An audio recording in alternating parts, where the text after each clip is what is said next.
Good afternoon, everyone, and welcome to our latest webinar. Before I start, I just want to remind everyone to please mute your microphones.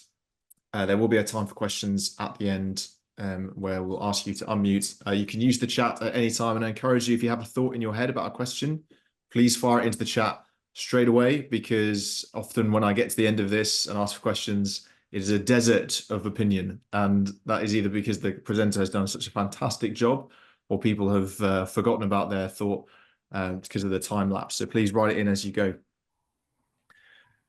So this afternoon, we're going to be examining land forces for warfare today. And our guest speaker, who I will introduce separately, has a book in the works which covers this topic in detail. But by way of introduction, many Western armies are currently consumed, and pray for the poor staff officers that are doing the work in that.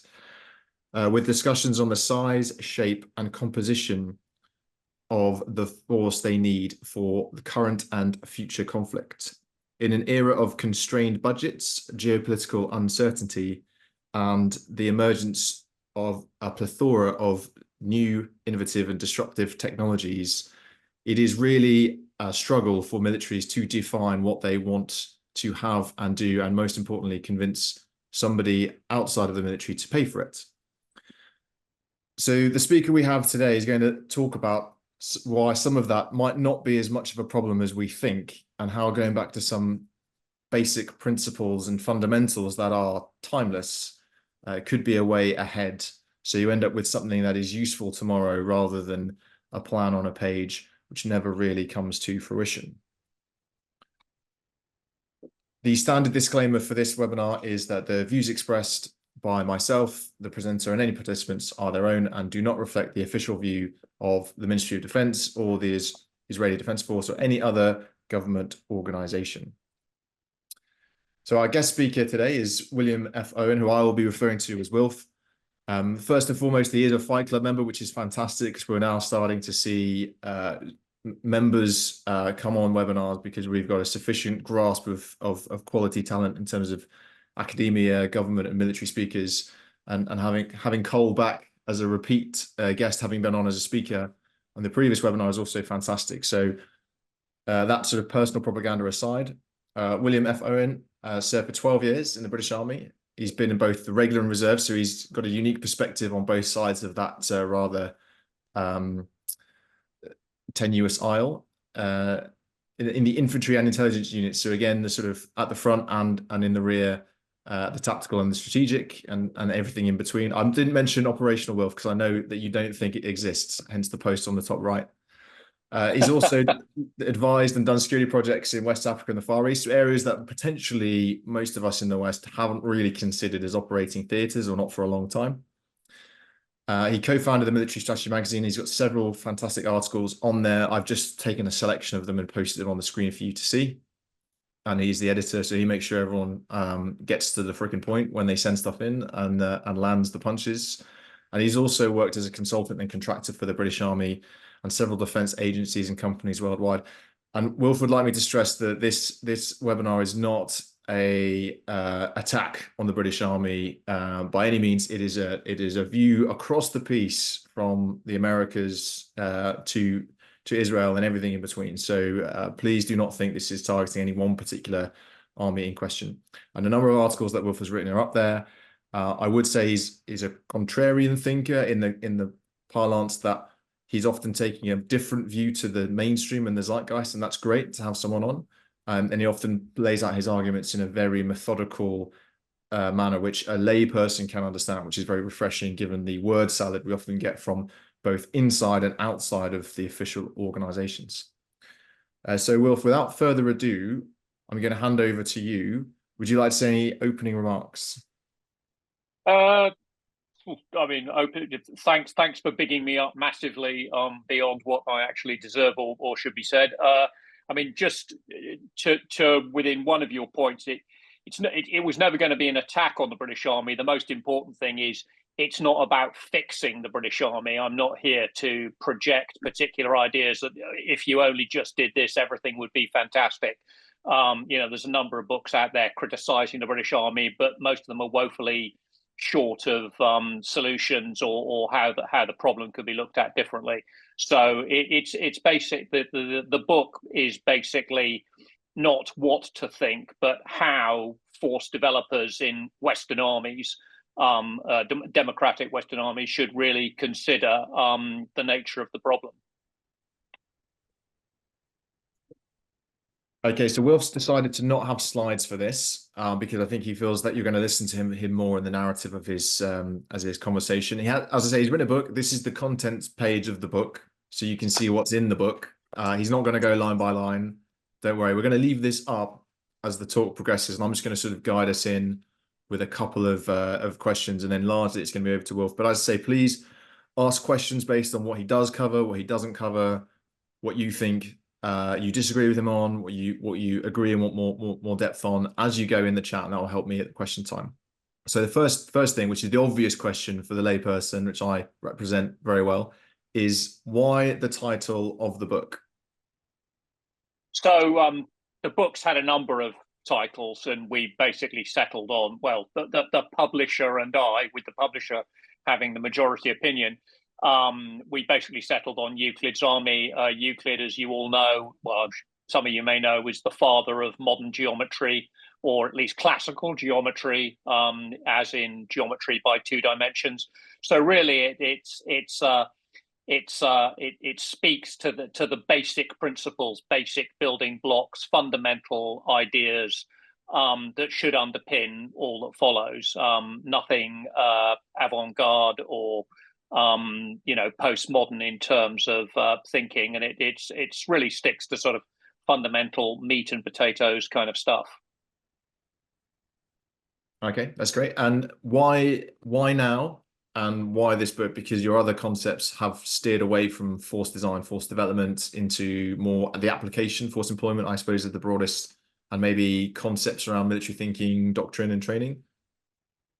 Yeah, I mean, I've done quite a lot of command doctrine and concepts work for the British Army, and it in terms of attending some of the command post exercises and various other forums, I was active in either as a consultant or an observer. It became obvious to me that there was a chip really missing from the debate, and the debate should be fundamentally focused on how to equip, train, and organise, and that should come through. That'll come through as a feature as we go on, because unless you could actually tie things down to material pieces of equipment, practical experience, actual training, then a lot of, I mean, you mentioned word salads earlier. Yeah, a lot of it was just what in Yiddish is called Luftgeschäft, which just means air work. It's just philosophizing, and it never really gets down to the nuts and bolts of how armies should equip, train, organize to operate in conflict. And you can only plan for a conflict tomorrow. You can't plan for the conflict you're currently in, because that's going to be, unwrapping itself as you go. Yeah, I learned a phrase since being in Canada, which is called cloud shoveling, or shoveling clouds. Yeah, well, that's it. Yeah, absolutely. That's almost certainly the origin of the same phrase. So yeah, exactly that. Yeah. It's good to know that every nation has its own version of this, which tells you the problem is broader than any one particular department or service. Okay. Well, I'm going to ask you to now just launch into your pitch. I take it wherever you want to go, and I'll be monitoring the chat. So if there is any sort of thing I think you might want to touch on as you go, I'll try and interject. Okay, so as I say, I mean, I wrote that one of the primary purposes in wanting to commit these thoughts to paper was because actually the linkage between military thought, military science, and how armies develop, in my view, is badly broken in terms of how it gets discussed in the press, or in social media and various other forums. And these actually materially impact what, the actual grown-ups and the adult supervision in force development departments of real-world militaries actually think. So rather than be constantly forced to explain myself time and time again, it just seemed a good idea to get these ideas down on paper. And if somebody wanted to turn them into a book, then that was even better. And luckily, somebody did want to turn them into a book. But there was a number of problems that had to be addressed. I mean, first off, armies are fundamentally about killing other armies. I mean, you have an armed force to use against other armed forces. And something as fundamental as that seems to have been painted out of the picture more often than it should be.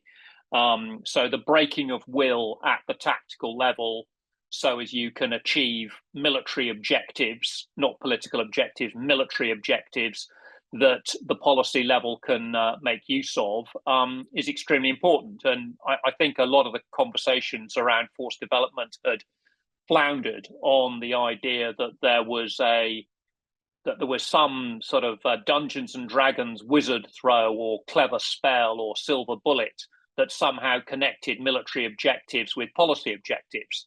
I think that's an entirely nugatory and complete, waste of time as a conversation. If you can achieve military objectives, then that's fine. You can't foretell the stupidity of the government that's going to put you into a war.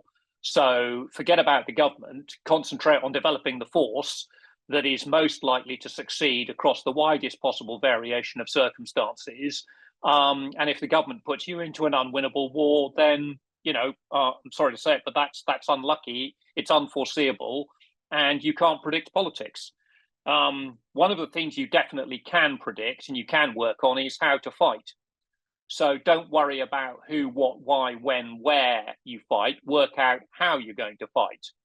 And how you're going to fight is going to be predicated very much on the equipment, training, and organization. And that is going to flow exactly from the amount of money the government gives you to solve that problem. So I'm not particularly impressed when people talk about, well, what size of army do we need?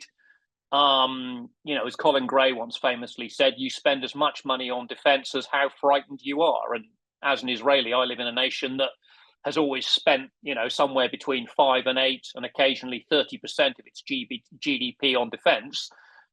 Because there are very clear estimates as to how big an army you need, but you still can't foretell the future. And October the 7th, 2023 showed that if you suddenly do have to fight a two-front war, the army you need is never going to be big enough. So you suddenly call in absolutely everybody, including people who've been out of uniform for 7 years in some cases, and say, right, you need to do the old job you were asked to do. So the whole future of war fallacy is particularly strong driver. And I mean, there's just a couple. Is you can't tell the future. And many times when people have attempted to predict the future, events like September the 11th, the election of a certain government, the change of a particular policy, has uprooted all those previous concerns. So you have to equip, train, and organize with the army that you can afford to equip, train, and organize, given the budget, and that army has to be as good as possible. There's also word salads or mantras which seem to be particularly confusing. I mean, one of them is that the future is becoming increasingly uncertain, complex, dangerous. Well, the future can't get increasingly complex. Eventually, it's going to defy your capacity to understand it, and eventually it's going to get so dangerous that you're going to want to spend 100. I mean, the question I always want to ask is, if you've decided on 2.5% of your GDP, how is the future getting increasingly dangerous? If the future is increasingly dangerous, then surely you should be spending more and more of your defense budget to match the increasing danger and the increasing complexity. So this isn't just semantics. These sort of expressions become guiding lights to people, and in lots of cases actually persuade people to hold off making decisions, because they think the longer they leave the decision, the more information will be available to make the better decision. And within that, there's a lot of popular narratives that say, the tank is dead. It's all about urban, and drones have changed everything.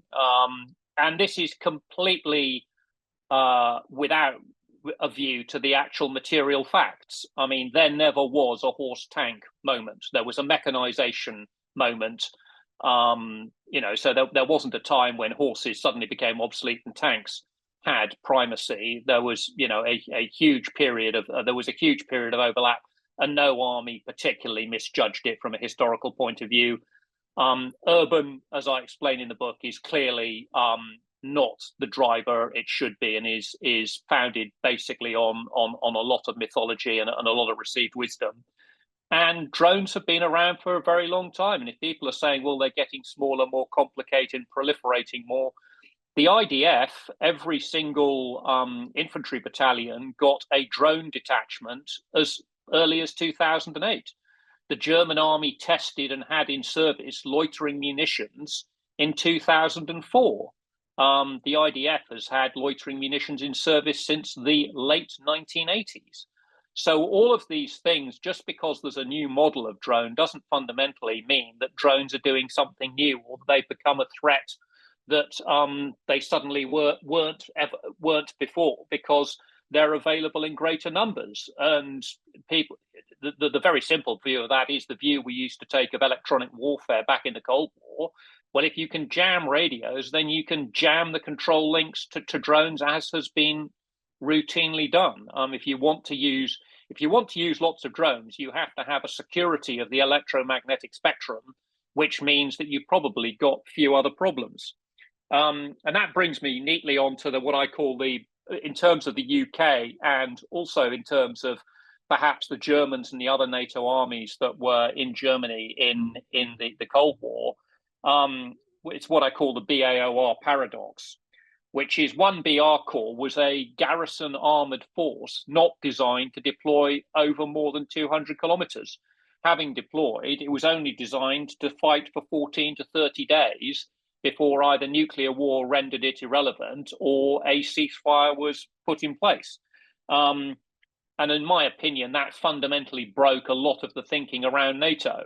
In sharp contrast, the Israelis post-1973 doubled the size of their army and doubled the size of their defense budget, to the complete detriment of the national economy. The reason being, they realized that they had to be able to fight existential war after existential war. So you had to fight a major war. You then had to rebuild your army. And whilst you were rebuilding that army, you needed to put another army in the field. So they took the choice to double the size of the army, and that came at considerable cost. And that's no surprise to anybody. And they also made a number of very, very cost-conscious decisions as to how they were going to do that. So, for instance, they entirely rejected the concept of IFVs, because IFVs were just too expensive to procure, operate, and maintain. And that flows across, a lot of the things they do. That is in no way, and no one should ever take the idea that I say copy anything that Israel does, because a lot of Israel's ideas simply do not travel. There is a massive language barrier. There's a massive comprehension barrier, in my view. A lot of people just assume that because people are speaking English, that the words have been understood in the correct form. I don't necessarily agree with that. And there are discrete peculiarities to the Israeli defense environment which simply don't apply everywhere else. That's not to say that there aren't insights to be gained. In terms of future war, and people saying, well, how do you intend to fight? I keep on, one of the points I make in the book is how you fight is irrelevant. It's how you train. So you need to train in a way that produces the most benefit for the time you spend across the greatest number of conditions. And I'm always slightly surprised when people get, all sort of abstract and pontificating about, oh, we need to fight like this, or we need to be more decent. Well, show me how that's done in training. And a lot of times I've been presented with people coming up with new and clever ideas. The first question I ask is, well, can you put that into a training program? If you can't put that into a training program, if you can't tell me how many days my subunit needs to do something for, then we need to do that, because that's going to test how viable your ideas are. And I've worked on one major British Army project, which I allude to in the book, where I completely underestimated the training depth that was actually required to make the thing work. I mean, the thing was coherent, but there was a lot more training needed to be done than I had assumed. So training is your real limitation in terms of how you fight. One of the other aspects of the book, which you can see there, is war without tanks. Now, I'm not against tanks. I like tanks. I wrote my master's thesis on armored design. I'm one of these sad men who will go around tank museums and touch and stroke tanks. I have that much of a mental impediment when it comes to heavy armor. But there's a simple fact that tanks aren't dead, and they can never be dead. If the tank's dead, every vehicle on the battlefield is dead, because whatever's killing tanks will kill everything else. So the suggestion that the tank's dead or its time has passed is, fairly moronic and always has been. So the point really is that tanks have become unaffordable, and I can actually burrow down on the data on that. In 1991, the annual salary of a Challenger 1 tank crew equated to 3% of the total cost of the vehicle.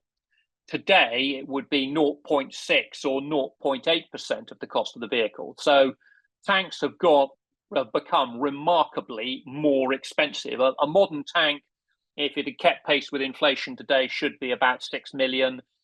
Modern tanks are anywhere between $7 and $23 million versus exchange rates, versus the voodoo economics that actually underpins a lot of what governments say they're spending on armor. But everything does have a sticker price fundamentally, because sooner or later you have to be able to say what is the unit cost of that piece of equipment, and all the fairy dust about, but that doesn't account for the associated support contracts and everything really come to nothing. If I want to buy a tank and I want to buy 6 sets of spare tracks and 4 spare engines and 3 spare barrels, that has to fix to a dollar amount. The other aspect of armor procurement, and this goes across all types of vehicle, is how much of a reserve are you going to maintain? The Ukraine war has shown what was a well-known and well-accepted fact, that modern wars consume large amounts of armor in terms of attrition and damage. That was well known in 1973. It was very evident in the Second World War. So nothing's really changed there. We don't need lots of modern analysis to do that. So do you want to have a 50 or 90% reserve? If you look at the modern prices, a British Type 58 tank regiment would probably cost you close to £1 billion, or at least 870 million UK pounds. That's going to buy you one regiment, one unit. How many of those regiments have? I mean, very quickly, your tank force becomes more expensive than a nuclear submarine, and that shouldn't be surprising. But cost, weight, and complexity are the major enemies of force development across the board. By and large, if you reduce weight, you reduce cost. If you reduce complexity, you make it highly likely that you will do more training, and you will be able to repeat those training cycles at a greater frequency, because maintenance and other training is reduced.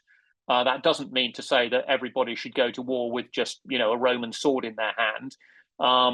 There are sensible and smart choices you can make about technology, which means the gold-plated solution isn't necessarily the optimum solution. And one of the pretty firm conclusions I've come to as a result of writing this book is that not future warfare. Warfare as we know it today is primarily about mobility and lethality.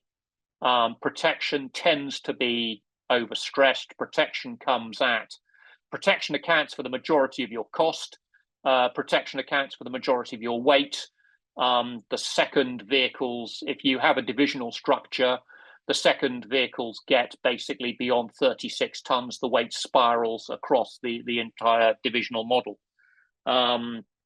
So there's some very, very fundamental things that are already known and should be already well understood. In terms of the specifics of the arms, I don't see a lot changing. Infantry is still your ultimate precision weapon. Your infantry are going to take the majority of the casualties. They're not going to do the majority of the killing. That's still probably going to be artillery fires. But the one thing infantry can do and should do is increase the precision and frequency with which fires are employed. One of the points I examine in the book is that the most important piece of equipment a modern army buys is its communication system. Forget tanks, forget boots, forget small arms. If you haven't got a world-class communication system, that's the one thing you can't skimp money on. And today that means a software-defined IP-capable radio that can do IP ad hoc networking, frequency hopping, HF reversionary modes, and all that good technical widgety stuff.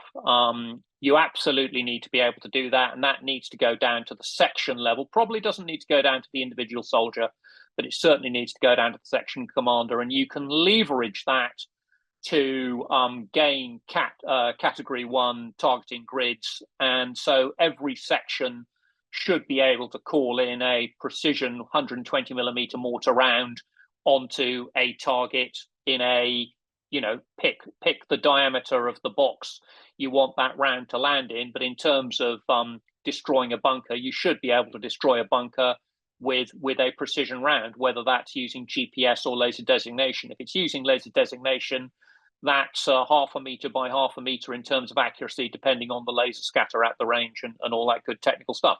But that's a capability that is 20 years old. The equipment you need to enable that now is significantly smaller and lighter, and now it is handheld, binocular sized, and can be done at considerable range. So the infantry needs to be able to leverage that sort of capability.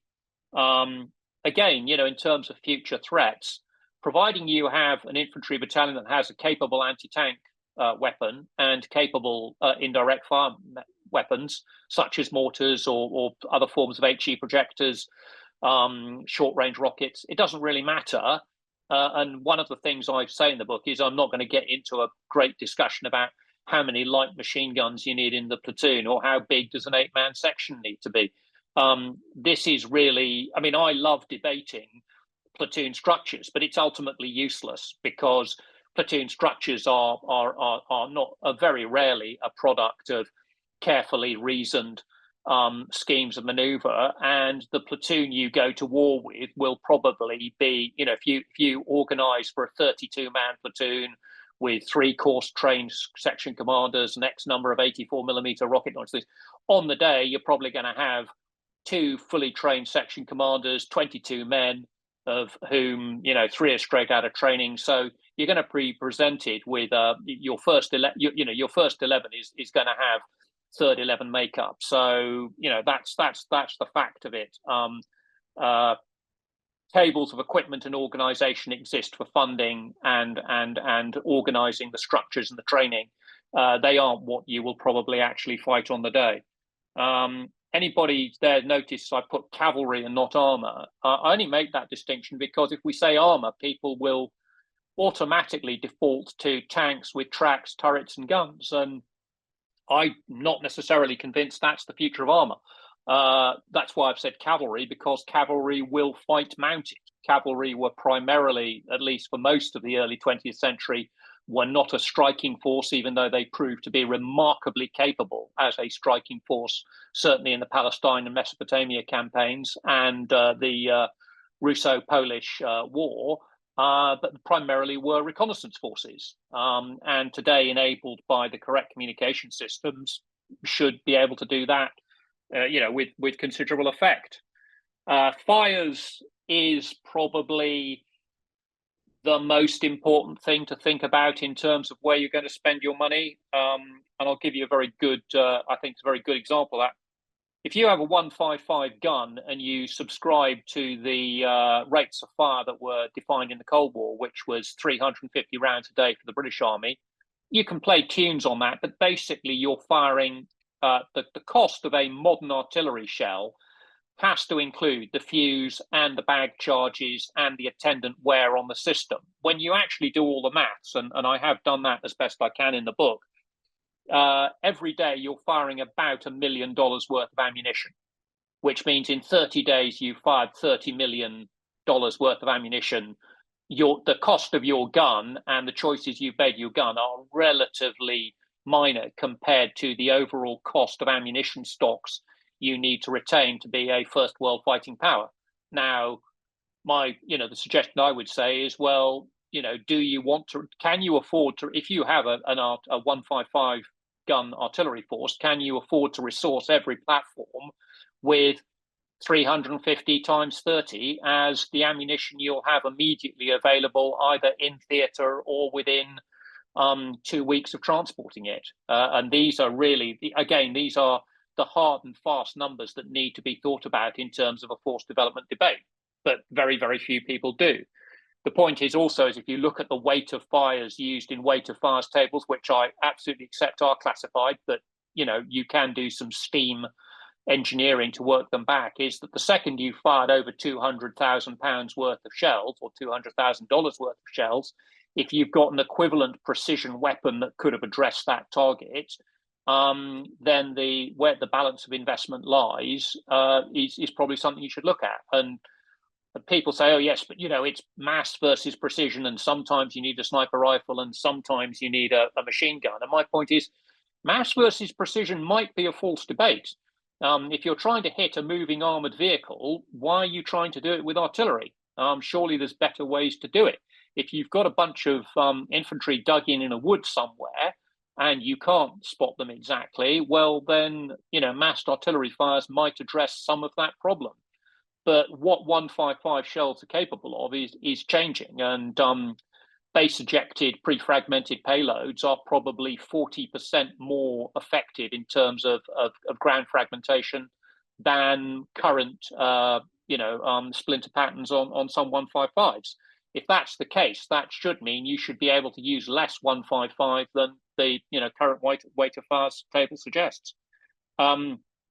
Engineers and all the combat sport arms, there really is, I don't think, very much new here. I mean, people can talk about intelligent mine systems, but still, if you can't dig if you can't dig several kilometers of 3 meter by 3 meter tank ditch, and that would be 2 3 meter by 3 meter tank ditches within 10 meters of each other, and you can't dig kilometers a day, or at least 800 meters a day, given the resources within your division, you probably need to think again, because that is a serious tank obstacle. If you don't have D9 bulldozers or vehicles capable of destroying bridges just by, not blowing them up, but just by digging out the approaches to the bridge so as you can repair it and quickly get that bridge back into use, but you're denying it easy access to the enemy. You can't demolish small villages into rubble fields to block enemy advances. Again, these are all very, very fundamental, well understood issues within modern warfare. And it seems to be a bit of a mystery to me as to why these aren't more talked about and more looked at. There seems to be a certain squeamishness amongst some commentators, not necessarily those in the force development world, certainly those on the periphery of it, that don't really want to seem to get into that. So, I mean, basically, I think the benefit of this conversation is going to come more from your questions than me wittering on. The point I would really want to make is a lot of people assume that a lot of these things are unanswerable questions, and it's all very complicated and it's all very expensive. And my point is, none of those things are true. It's not that complicated if you really think about it. These aren't unanswerable questions because people routinely answer them. And it's primarily about ideas, not equipment.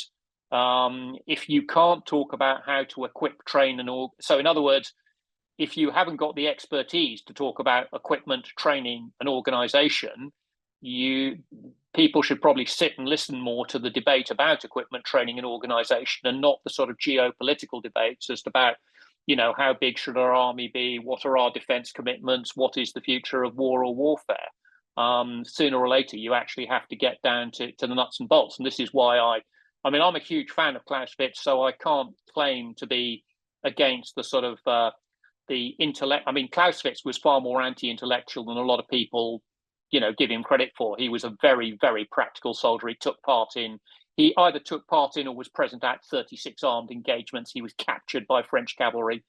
So he'd seen a considerable amount of action. But I mean, my point is that you need to understand Clausewitz from a carpentry point of view. In other words, if you can't make a chair, then you're not a carpenter, rather than a philosophical academic point of view, which was something Clausewitz was thoroughly rooted against in terms of the practicalities of modern warfare. But you need ideas, because without ideas, everything else doesn't work.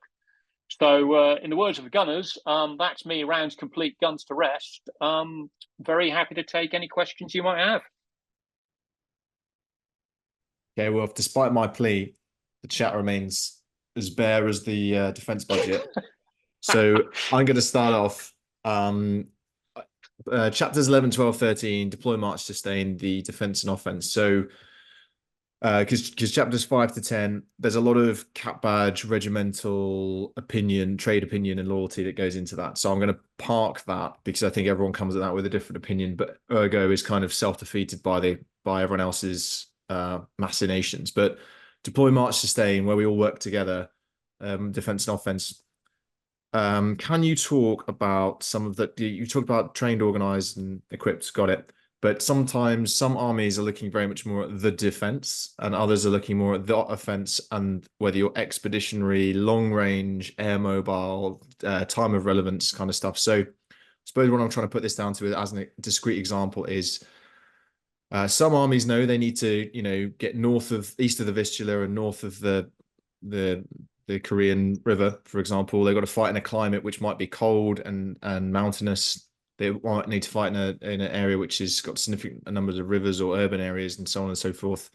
And therefore, they often argue their force structure relevant to that problem. And generally speaking, armored is used in the offense, and light infantry and other forces can be more useful in a defense, provided you can get into the right terrain to provide advantage. This is the argument that is often used. I'm not saying necessarily this is my belief, but that's often the argument, where you can get somewhere quickly, dig in, use lots of anti-tank weapons and all the rest of it, and fight from cover. That kind of a view.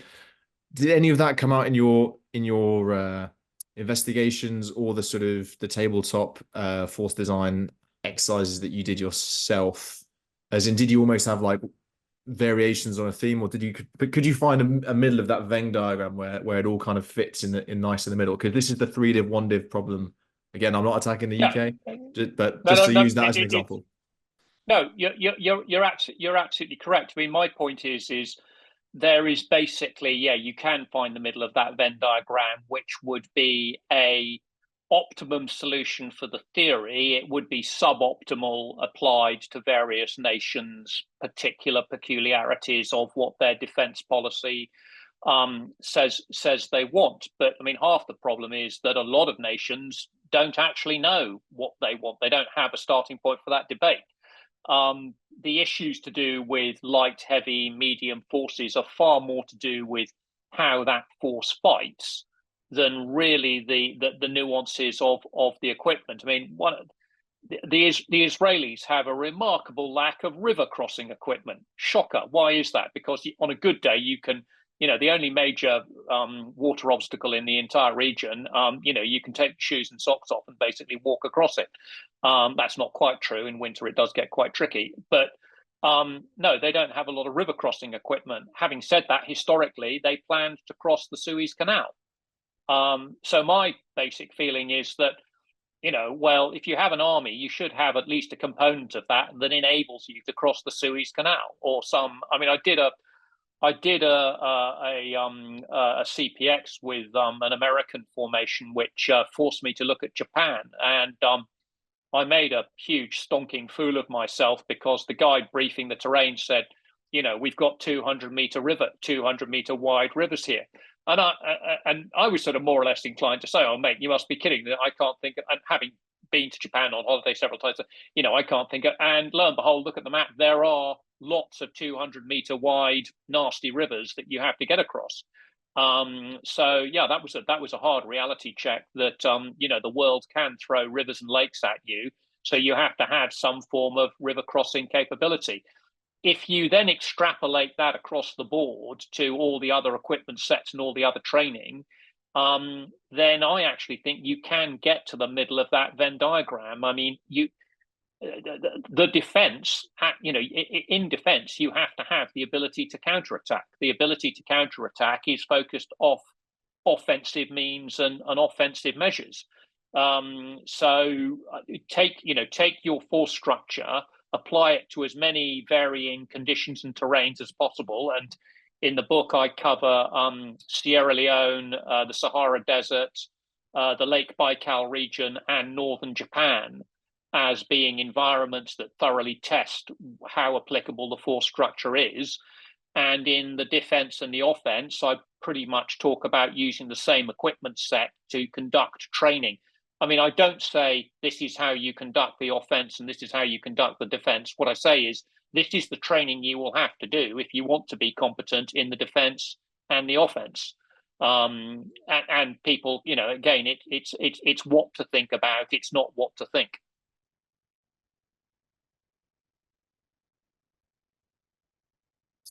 Okay. I'm going to touch on I think if you mentioned it, I apologize. I must have missed it. We spoke about it yesterday. The army, often armies say this is the army we need, this is the army we can afford, and you've got a view that there is only the army you can afford. There is no such thing as the army you need. Yeah. But there is the aspect of defense policy. So you can have a defense policy that says I want you to be in like 3 different places in 8 different environments and simultaneously, but then they only fund you to a level which might mean you have to pick 3, and sort of take risk on the others. Where do you come down on that? Because again, there is a danger of armies designing in their own image out with a political layer saying this is actually what I want you to do. It's great that you want to rebuild BAOR, but actually I need you to do all this stuff. Yeah, I mean, you can't design an army that foresees the stupidity of the government.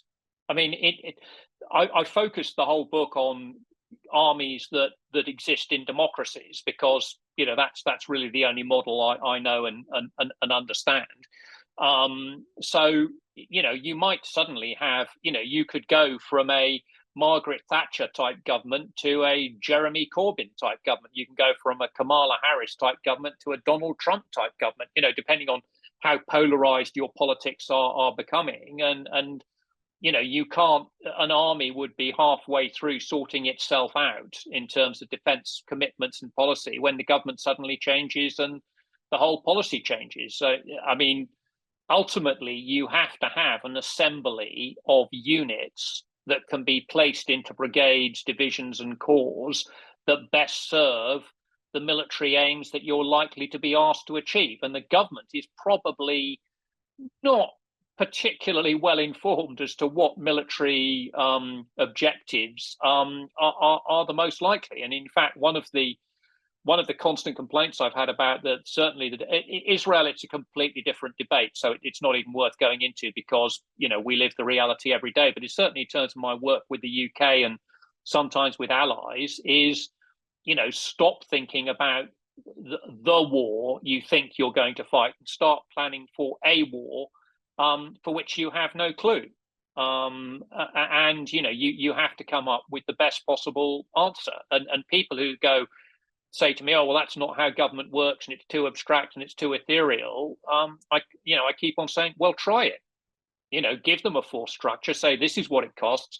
Does this, can we test this to check whether it achieves our aims or not? And testing it can be done by a variety of field trials, war games, and what have you.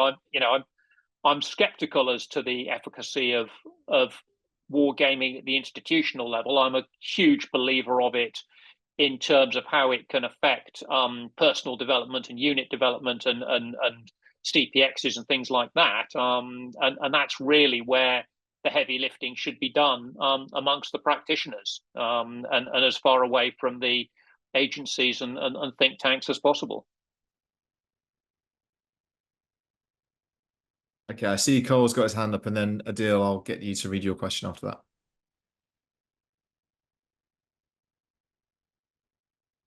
Hello, can you hear me?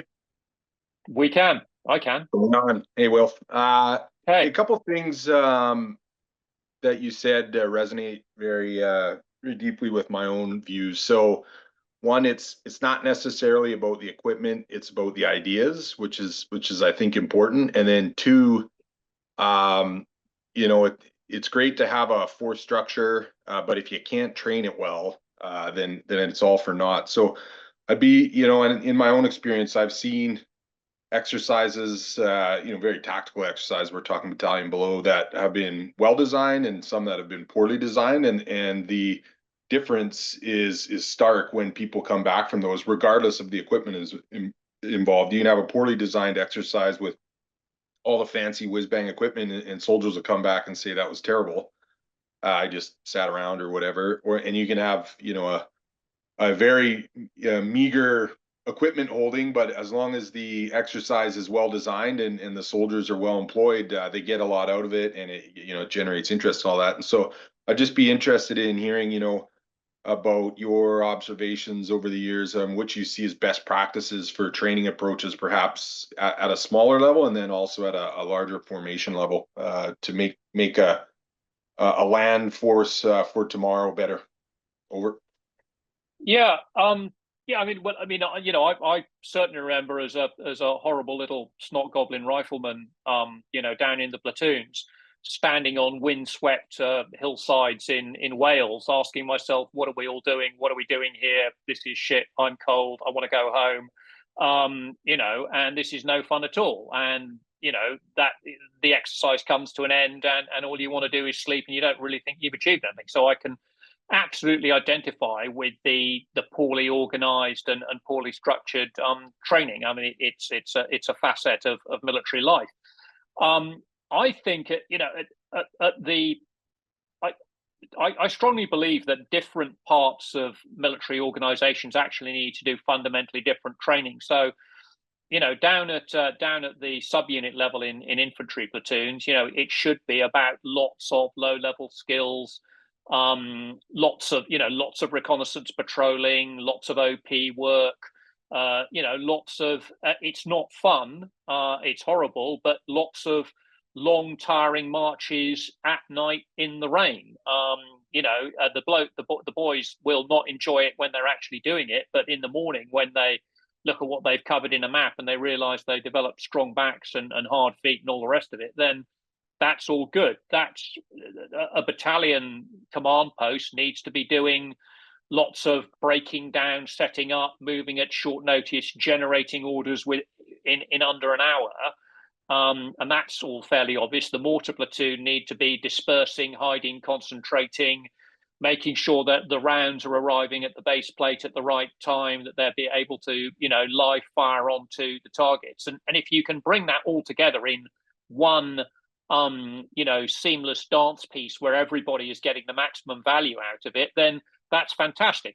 My personal experience is that's a bit of a steep ask, and it might be better to do it in parts and then bring it together for a less elegant concentration at some point. But it's the British Army operated at Bathurst in Canada, as I'm sure you're well aware, for many years, and actually, having done that, having sat in ex-con at Bathurst, and having fallen out the back of a vehicle 40 years ago with a rifle in my hand, that was pretty good training. It was very expensive. I'm not sure it actually achieved a lot in terms of its return on investment, but the boys loved it. It was lots of live firing, and it was lots of maneuver.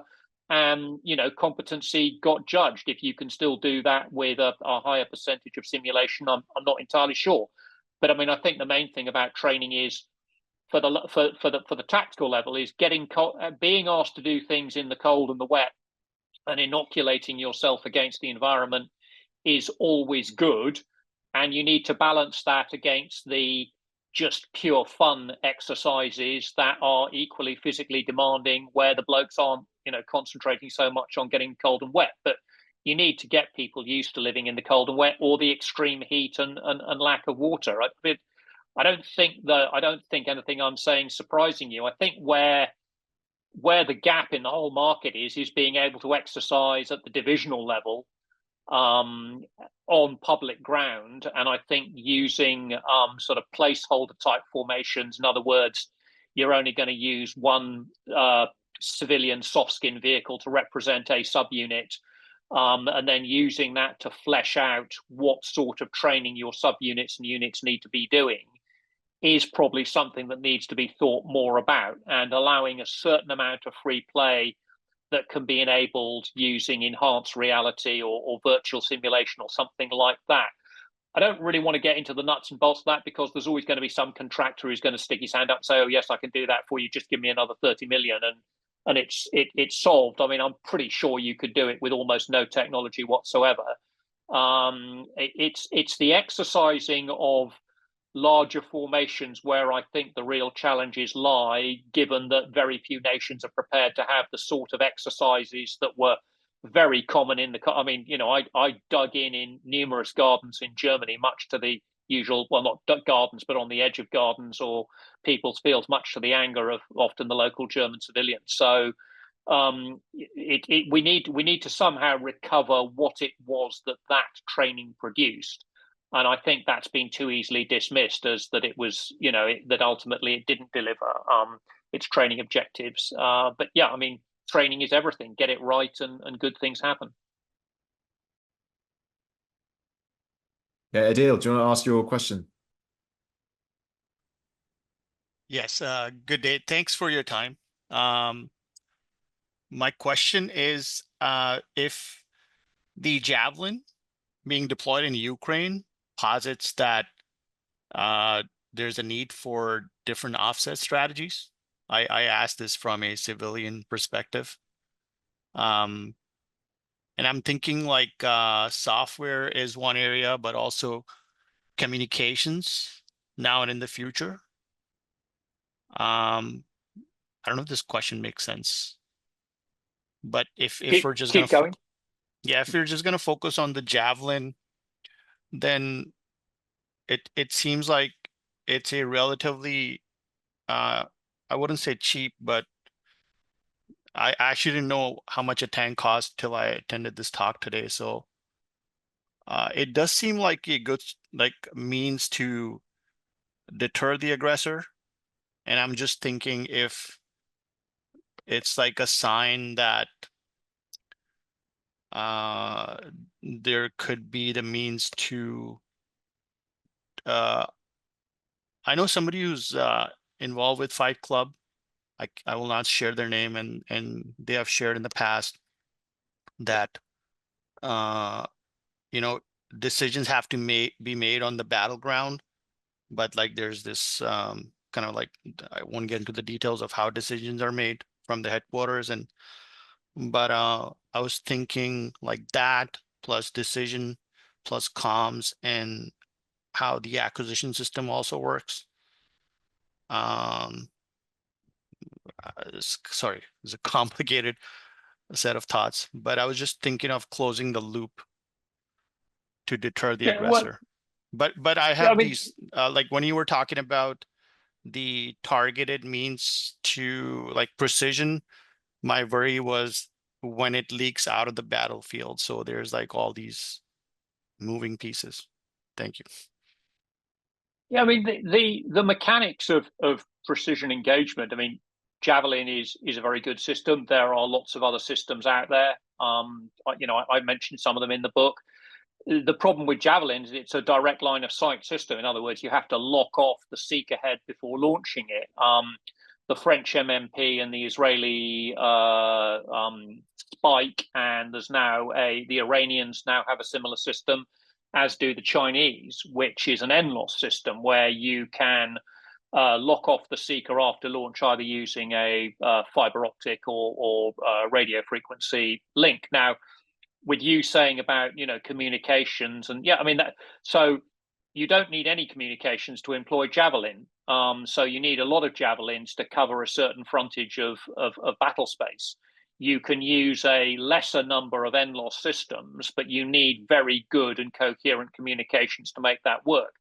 I don't think deterring, I mean, again, this is all down to, I don't think deterring an aggressor is really where the question lies, because most people will look to mitigate whatever equipment capability you have with either an equipment capability they have or a methodology which they have. So I mean, I think one of the things that we're probably not really looking at enough is large wide area dismounted infantry maneuver and infiltration as being something to get round anti-tank matrices and things like that.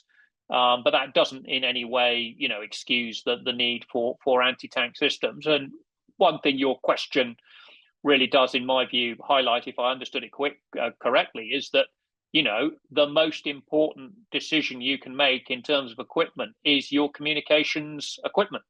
That is the bit you really have to get right, because without that, everything else falls apart fairly quickly. Does that help? Yes, but I didn't understand a lot of what you said as a civilian. But yeah, I'm seriously apologise if that was the case, because I would have hoped that that was plain enough speaking. But I mean, if you I get the communication piece. Yeah, Ed has my email address. If you want to ask me offline to clarify anything, I'm very happy to do it. Okay, thank you very much. I had another question. If nobody else has a hand up. Just hold on to it, Dale, because we'll circle back around. We have one more, but okay. I'm actually going to leverage what you said, so I'm not dismissing you on that.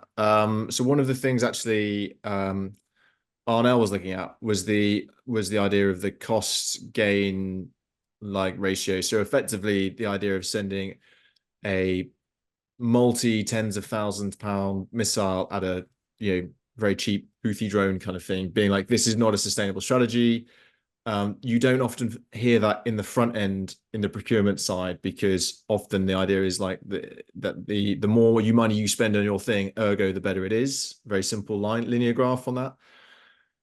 So did you touch on any of that in the book? Have you thought about that? The sort of idea that you can have a better rate of exchange. I know this is getting into attrition. I'm not trying to say this is attrition, because it's more about munitions rather than platforms exploding in line with each other sort of thing. But did you touch on any of that, Wilf?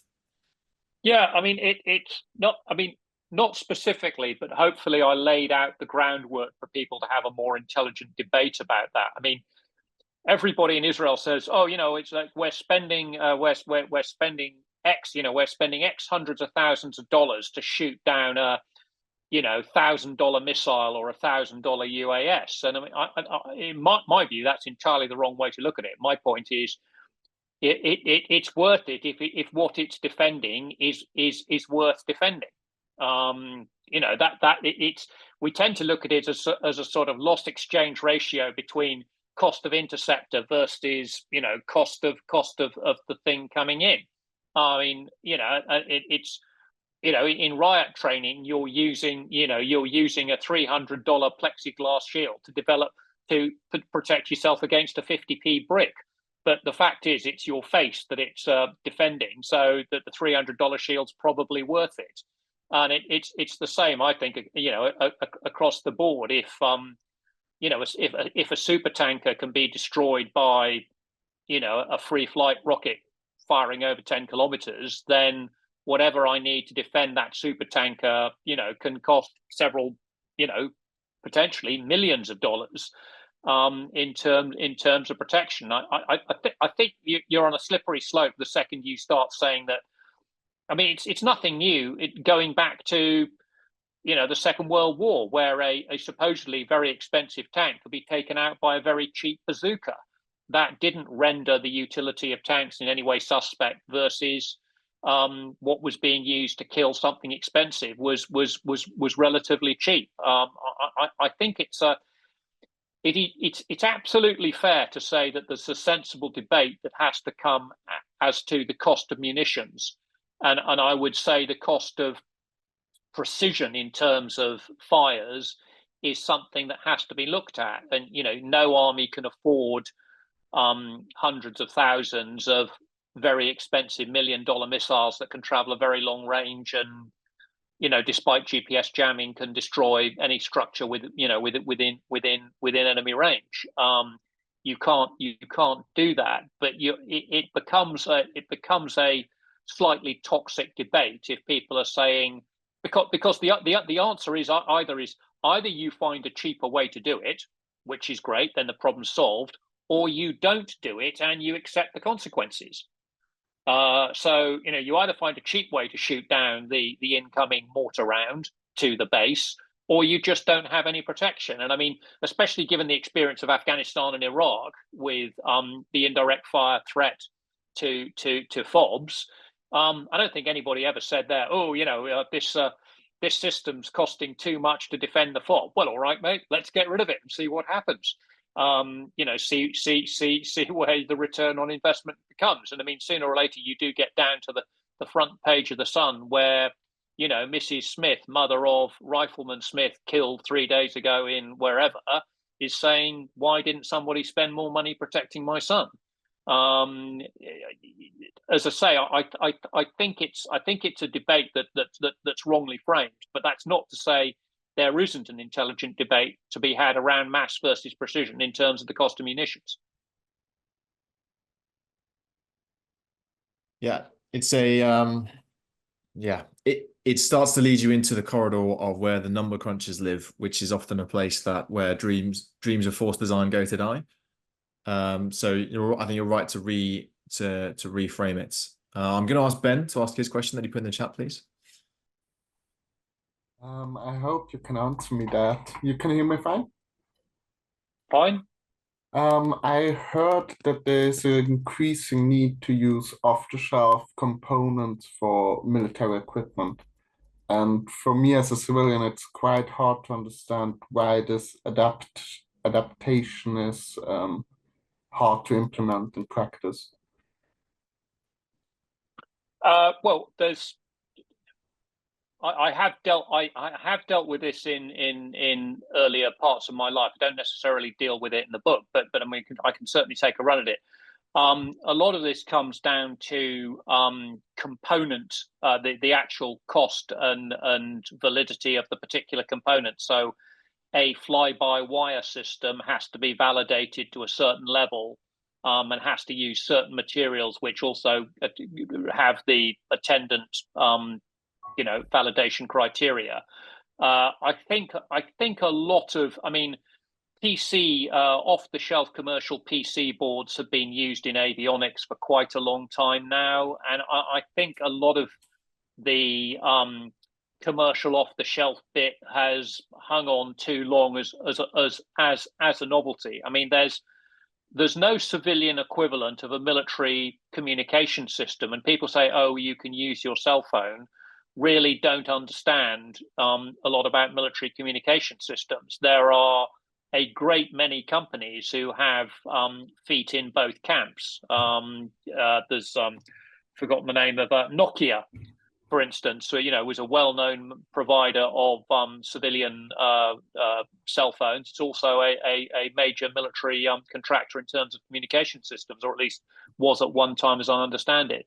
So I think the whole thing of civilian components isn't as a compelling argument as the press might have led you to believe. And there are certain things that only the military really concentrates on. So if you want an uncooled software-driven image seeker for a tank, there isn't really any civilian demand for a software-driven image seeker for a tank. So you know, that is going to be something where a military contractor is going to come to the fore on it.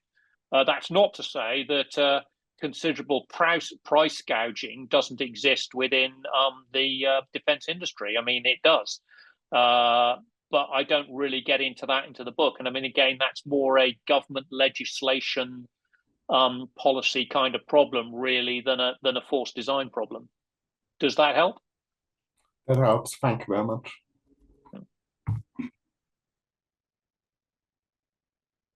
Okay, let's talk urban, because we spoke a bit about this yesterday, Wolf. And within that, views on specialized forces for specialized things, such as, you know, 10th Mountain, a jungle warfare battalion, you know, things, air assault, things like that.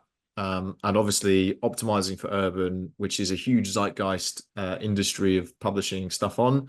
So weapons free on that. Right. I mean, urban is a myth. I mean, I've worked on urban for over a decade now. I did the first. I red teamed the first doctrine draft after Urban Warrior for the British Army, which never actually, I think, actually produced any doctrine. I think it became a tactical note. I'm not quite sure what the story was on that, because after I submitted my comments, I got a lot less emails in return because I was basically quite scathing, which probably wasn't that smart, but that's what you pay red teamers to do. Urban just doesn't translate in terms of, you know, all the things that people says it does. I mean, and there's quite a lot of literature on this. I mean, there's good literature that says urban doesn't create the casualty rates that people say it does. The Dupuy Institute have done work on that. Dera did work on that. David Rowlands did work on that. Training for the urban isn't as complicated and expensive as people make it out to be. And again, that's a show by doing exercise. That's the carpentry rather than the philosophy aspect of that. You know, I broke down a lot of the urban training to some fairly simple formulas, which is there is how to fight from a structure or building, there's how to fight within a structure or building, and there's how to fight and move between structures and buildings. I mean, that's something you can do with a model kit, you know, with some Lego on a tabletop exercise, and you can already get fairly good, you know, data and understanding. Israeli training areas are covered in Connex containers stacked on top of each other and spaced out in various ways, because the Israeli training system, as I understand it, and they're fairly cagey about it, not because it's complicated, but because the Israelis are really cagey about almost anything to do with the practical side of soldiering. They distinguish between the skills and drills required to fight inside or within a building, and then the skills to maneuver around and between buildings supported by armored vehicles.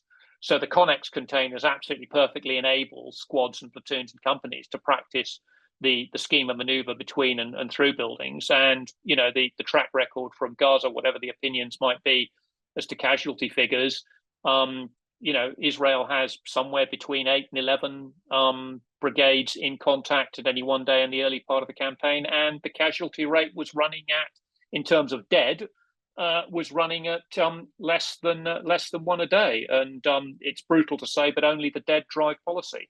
So it's avoiding dead, as opposed to, you know, you can have multiple people with some life-changing injuries that won't necessarily be reflected in government policy. I mean, the whole urban thing, I just think is, I mean, as I simply say, read the book. I think it's overstated, and I really do not understand why armies became so fixated on urban once you actually break it down to the practical skills and drills. You can't have an urban dedicated force, because what happens when you move out of the urban? What happens when that formation or that division is out of position for the urban fight that needs to happen tomorrow morning? You know, and what's more is you're giving the game away if the enemy is aware of where, you know, how or where that particular formation is maneuvering. The jungle and air assault and I mean, that's a matter of training. You should be able to take any light roll or even medium infantry formation and train them in jungle in, you know, 2 to 4 weeks. Same with the Arctic, or at least cold weather. I'm not necessarily sure Arctic's a good descriptor. They don't need to be able to ski. They do need to be able to use modern snowshoes. You probably do need specialist, very cold weather, operating on the Arctic ice, operating at altitude formations, but that's not really infantry. That's more the domain of special forces. The air maneuver thing's quite interesting. The only role I have found, or at least the work I did, the only bit of air maneuver that I found that was actually quite complicated was positioning and uplifting anti-tank screens forward of a division or corps, using small helicopters or even large helicopters to maneuver them into place. That does require quite a lot of specialist training in terms of deconfliction communications and fires, but actually uplifting troops from one point and carrying them by helicopter and placing them another doesn't require any specialist training that I'm aware of at all. I did it a number of times as a junior soldier, and it's just a matter of break down into your sticks depending on the type of helicopter being used. You pick up is here, you're going to be dropped off here. And I'm not seeing that as being particularly complicated. Trying to position anti-tank teams against a maneuvering enemy as part of a blocking action, that is more complicated, and that actually might be too big of an ask for actually most armies to consider, and it actually might be too high risk. It was something that the Germans, I think, and the French were quite prepared to do in the Cold War, maybe even 4-air mobile brigade, or was it 5-air mobile brigade? I can't remember, in terms of the UK, but coordinating that amount of movement with attack helicopters, it's certainly doable, but do you want to burn the training time on it, given that the enemy might not operate in very large armored formations? And if he does operate in large armored formations, attack helicopters are probably part of that answer, or armed helicopters are part of that answer, rather than in placing ground teams.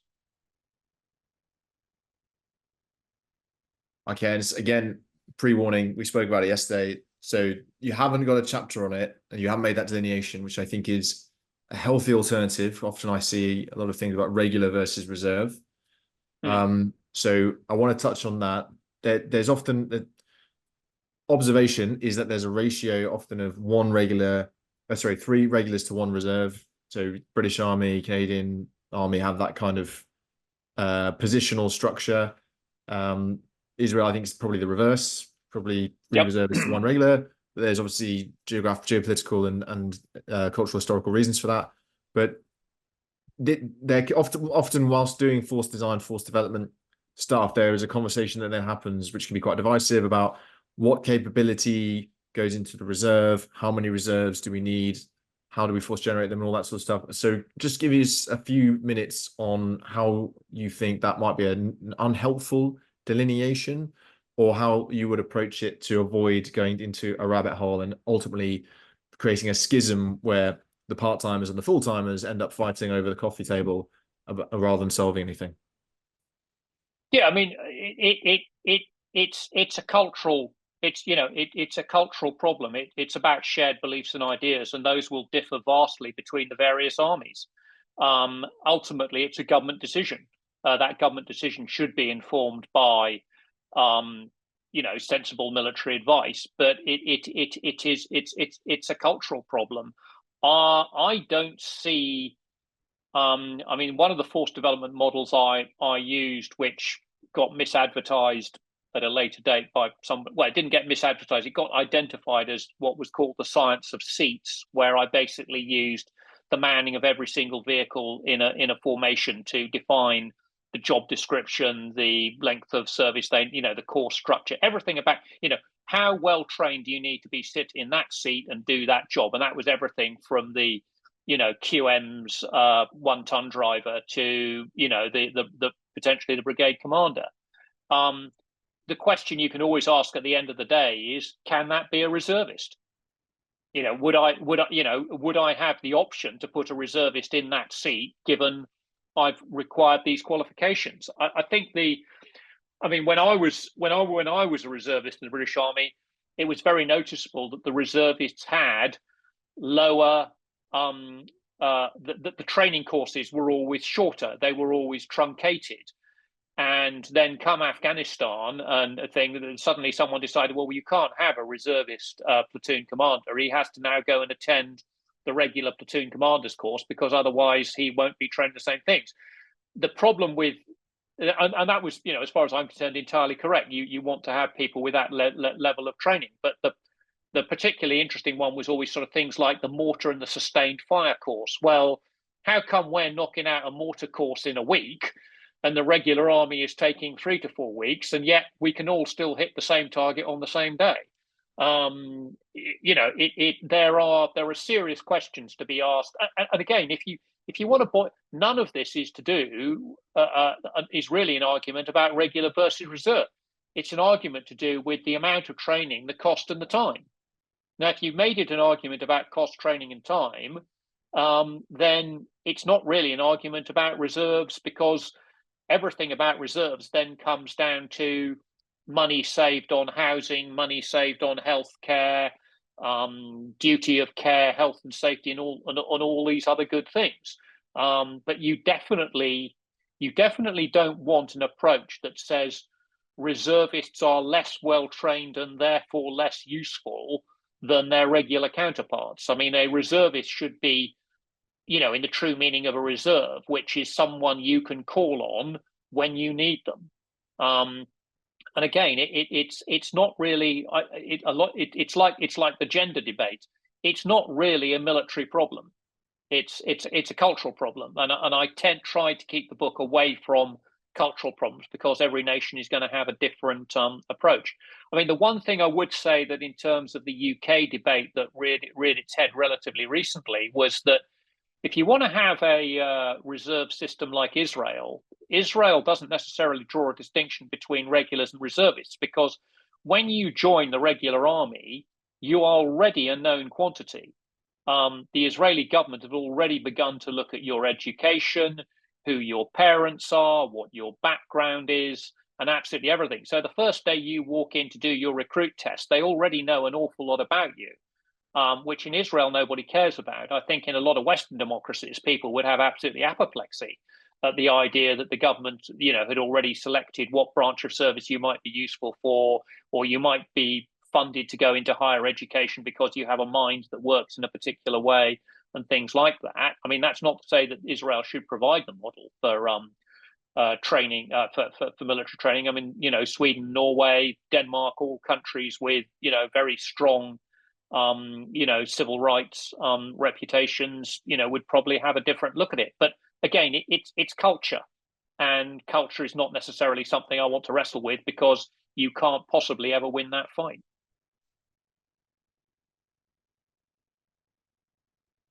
Okay, Adil, I'm going to give you the last question. Could I ask 2 questions in one? If it's the one in the chat, then yeah. Okay. Part 1 and part 2. Well, I was just curious because you said training, equipment, and organization. So if you can expand on the organization bit, like, is it the design of the organization and the culture, or is it like, are we talking more on the tactical level, like formation of teams? Could you just repeat the question? I didn't catch the first bit.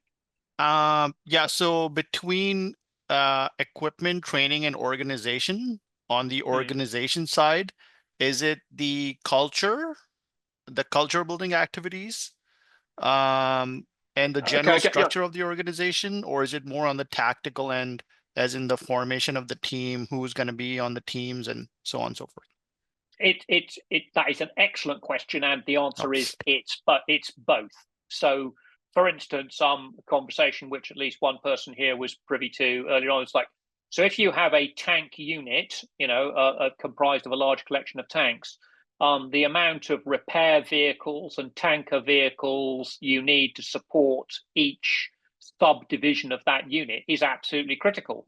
So organization bears strongly on cost and training, and vice versa. I hate the bottom up, top down thing that people say. I mean, it's all one and the same. So, I mean, if you have a unit that's subdivided into 4 rifle companies, it will have a slightly different scheme of maneuver than a subunit that's divided into 3 rifle companies. The difference is minor, but once you go higher and higher up the food chain, the differences become fairly major. So, for instance, in the Second World War, British armoured divisions were comprised of 2 brigades. British infantry divisions were comprised of 3 brigades, if I remember that correctly, and someone can correct me later if I'm not. But so that the organization is absolutely critical, but organization tends to be critical in terms of cost, human, there are very human elements to it, in terms of, once a section gets beyond 8 men, how well do you know 10 or 12 or 16 men? Command relationships, spans of control, these, the number of people talking on a radio net at any one time. something I've noticed from gaming, I certainly didn't put this in the book, but it's something I've noticed from online gaming. Organizations that get much beyond 2 or 3 people tend to bog down in decision making, and bog down really, really quickly. So the traditional military view is that the span of control or the span of command it should be limited to 4. Try a bunch of online gamers with no military background, and that span of control contracts rapidly. So, you know, small groups tend to make quicker, more coherent decisions, even because essentially they have less options. And the psychology on this is fairly well understood. It's been fairly well looked at. And I allude to it a bit in the command element, where I talk about you probably should look at organizations that, so there's a difference between insect and bird flight. So birds have very big brains which use lots of energy to take a small amount of data and do a lot of processing so as they can fly. Insects have almost no brain at all, but they have hundreds of, not thousands of hairs on their body, each of which are a sensor. And so they do almost virtually no processing because they know exactly where every limb, wing, is relative in time and space to their body and how fast it's moving. So I've broken it. This is work done by the Royal Military College of Science at Trivenham some years ago. So the optimum you want in a command network really is to do a lot of sensing, to have a lot of information coming in, but don't process it. Use that to immediately create decisions. So sense a lot, process a very little. Don't sense very little and process a lot in terms of speed of reaction. But and that feeds back through entire organizations at every level. Yeah, I mean, I deal with that quite a lot in the book. It might not be as explicit as I've explained it here. But of course, the more people in a group, the more you can dilute accountability and ergo avoid any consequence. So that is the unfortunately, that's the peacetime versus wartime kind of problem, isn't it? We go to work and work in a area stifled by bureaucracy, and wonder why it then affects our force design, force development. Wilf, we're gonna have to can it there. So thanks very much for your entire pitch and answering the questions. If people want to buy Wilf's book, then the official place to go is Howgate Publishing. It comes in paperback, which is the price advertised there, and hardback, which is, I think, sort of high £50 range, etc. And it's on sale now, I believe. It is. It's not. It was. I have to apologize. It was going to be published earlier than it was, but we got into some politics with a small p issue to do with some of the content, so it's now delayed till I think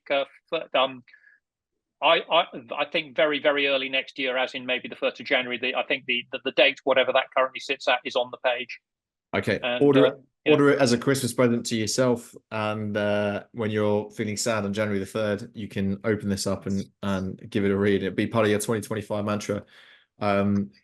Our 2024 webinar series always ends with this parting challenge, which effectively is, you know, the statement that today somewhere in the world someone is training to kill you, and if you're doing Excel or PowerPoint like me, then maybe you should be doing something else about it. So what is the one thing that you can do in your organization to prepare it for the next war and save lives? And maybe it's buying Wilf's book and having a read of that. For those who aren't members of the club who want to find this webinar again, we have a YouTube channel. This will be uploaded there in about 1 to 2 weeks, and you can find it under the webinars playlist. There's other videos over there as well. Please do like and subscribe so you can get them automatically when they come out. We're on X, LinkedIn, and YouTube, as mentioned. So please follow, like, and subscribe to see all of our stuff. We also have a website where you can click the join and support, fill in a small form, and then you'll be invited to connect with other members across the globe via our Discord channel. And if you are a member and you feel like it and it's the right time zone for you, you can head to the virtual bar in Discord, bring your own booze, and you can continue the conversation. So thanks everyone for coming. Wilf, it's been a pleasure. I'm going to stop the recording and then I will close us down.